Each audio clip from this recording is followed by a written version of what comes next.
This is World Report. Good morning, I'm John Northcott. Canadians are now just over 2 weeks away from heading to the polls. Conservative leader Pierre Poilievre started his day in Ottawa, announcing his party's plan to help veterans. I will ensure veterans' benefits are in place before they leave the military. Earlier in Trois-Rivières, Bloc Québécois leader Yves-François Blanchet expressed hopes of holding the balance of power in case of a minority government. NDP leader Jagmeet Singh is holding a rally tonight in Timmins, Ontario, and Liberal leader Mark Carney has nothing scheduled today. As for the Greens, co-leader Elizabeth May will be canvassing in Gabriola Island in BC, while co-leader Jonathan Pedneau campaigns in his Montreal area riding. U.S. President Donald Trump's tariffs continue to be the focus of the federal campaign trail. Already, Canadians are feeling the impacts of this trade war, and that is fueling calls for a new pipeline. Host of CBC's The House, Catherine Cullen, looks into that for us. We're going to build Canadian pipelines with Canadian steel. We are going to build Canada as an energy superpower. The Conservative and Liberal leaders have been talking up new pipelines, getting more Canadian resources to market as a way of fighting back against economic pressure from U.S. tariffs. Both are pitching new corridors for resource projects and speeding up federal approvals by getting rid of work duplicated on the federal and provincial level. Though Mark Carney wants to keep in place an industrial carbon tax and an emissions cap, Pierre Poilievre would get rid of both of those limits. Rory Johnston is CEO of Commodity Context, an oil market research service. He says 5 or 10 years ago, there were many pipeline projects vying for completion.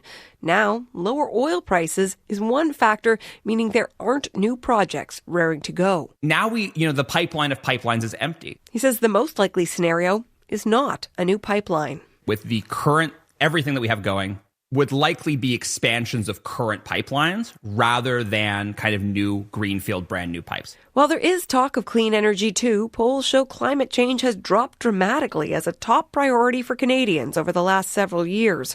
Green Party candidate Mike Morris accuses the other parties of backsliding on climate change. The UN Secretary General very appropriately calls new fossil fuel infrastructure not just moral, but economic madness. Morris calls instead for an excess profit tax on oil companies, saying the money could help fund more environmentally friendly projects like high-speed rail. Catherine Cullen, CBC News, Ottawa. And you can hear more on this topic on The House right after this edition of World Report or wherever you get your podcasts. China's new tariffs on U.S. imports starts today. The reciprocal measure is to counter President Donald Trump's 145% levy, but Beijing is also fighting back on other fronts. As Patrick Falk reports, China is taking its complaint about what it calls U.S. bullying to the World Trade Organization. A day after China announced it was imposing its last tariff hike on American goods, bringing the rate now to 125%, there were no fresh barbs from Washington, a departure from the tit-for-tat escalation seen over the last week. But Beijing is ramping up its fight via the World Trade Organization. China's Ministry of Commerce issued a statement today saying Trade Minister Wang Wentao spoke to the global body and warned Trump's tariff war could do great harm to the developing world and may even trigger a humanitarian crisis. China is stepping up efforts to coordinate with other countries to push back at tariffs and to step up trade and economic cooperation. On Friday, Wang held talks with his Brazilian counterpart to discuss a response. President Xi Jinping also met with Spain's Prime Minister and called on the EU to join China in resisting tariffs.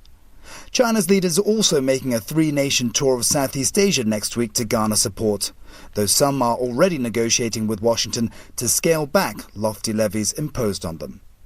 Patrick Falk for CBC News, Singapore. Meanwhile, the Trump administration is exempting smartphones and computers from the punishing tariffs facing China. U.S. Customs and Border Patrol published an updated list last night. This will be welcome news to U.S. tech companies who make their devices in China. They would have seen the price for them skyrocket. Among other things included under the exemptions are semiconductors, memory cards, and solar cells. High-level talks between Iran and the United States have concluded in Oman. The discussions were aimed at jump-starting negotiations over Tehran's fast-advancing nuclear program. Iranian officials say they have agreed to more talks with the United States next week. U.S. President Donald Trump has repeatedly warned that he will not allow Iran to develop nuclear weapons and that he's prepared to use military force if negotiations fail. CBC's Anna Cunningham has the latest. US President Donald Trump wanted these talks to be face-to-face. In the end, they were indirect, mediated through Omani negotiators. But a statement from the Iranian Foreign Ministry says that after 2.5 hours of indirect talks, the heads of the American and Iranian delegations met for a few minutes in the presence of the Foreign Minister of Oman. American officials have not immediately acknowledged the Iranian reports, but if, as Tehran says, President Trump's envoy Steve Witkoff did get to meet the Iranian Foreign Minister Abbas Araghchi, that is something that will please the US president. A brief moment of direct interaction after decades of tensions between both nations. Both parties agreed these talks will continue next week, and the stakes remain high, with Trump threatening military action if Iran does not agree a deal. Western nations remain concerned that Iran is close to having the capability to develop nuclear warheads, something it's long denied. But with the door now open to more talks, this will boost hope for a possible timetable towards a newly revised Iran nuclear deal. Anna Cunningham, CBC News, London. In Gabon, a man slams his ballot into the box as he enthusiastically casts his vote for the next president. Voters are heading to the polls for the first time since 2023.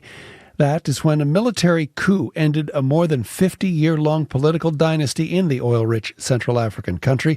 The man who led that coup is expected to win today's presidential election. Firefighters in Kyiv hosing down one of several buildings set ablaze by Russian drones overnight. Ukraine's Air Force says it shot down 56 of them, but adds the Russians were able to redirect 24 others, injuring at least 4 people. Russia this morning is accusing Ukraine of 5 attacks on its energy facilities. Meanwhile, U.S. President Donald Trump is urging Moscow to get moving on a ceasefire. Reporter Dominic Valaitis updates the negotiations. This time, the Kremlin's cameras were rolling as Russia's Vladimir Putin greeted US Special Envoy Steve Witkoff in St. Petersburg. Although this is the 3rd time the two men have met, it's the first time they've been seen together in public. Kremlin officials said the talks, which focused on aspects of a Ukrainian settlement, lasted for more than 4 hours and were productive. The meeting took place just hours after US President Donald Trump expressed frustration over the lack of progress in the ongoing talks, which appear to have stalled over disagreements around conditions for a pause in the fighting. In a social media post, Trump urged Putin to get moving on a ceasefire, saying too many people were dying in the war. US and Ukrainian officials have been meeting too to discuss America's access to Ukraine's mineral wealth. But reportedly, things are not going well, with one unnamed source claiming a breakthrough was still out of reach due to the meeting's antagonistic atmosphere. Dominic Valaitis for CBC News, Riga, Latvia. Canada has shut out Switzerland in Group A play at the Women's Ice Hockey World Championships. Poulin looking to get open, and she will. Poulin accepts the pass to the backhand. She'll go out in front. Stacey, she scores! What a beauty from Laura Stacey. It's 3-0 Canada. Forward Laura Stacey slapping in one of 3 goals scored by Canada in under 3 minutes in the second period. Natalie Spooner, Micah Zandy Hart, and Daryl Watts all scored to help Canada to its 4-0 win. The tournament taking place in the Czech Republic. Team Canada will face off against longtime rival Team USA tomorrow. And finally, it is Record Store Day in Canada.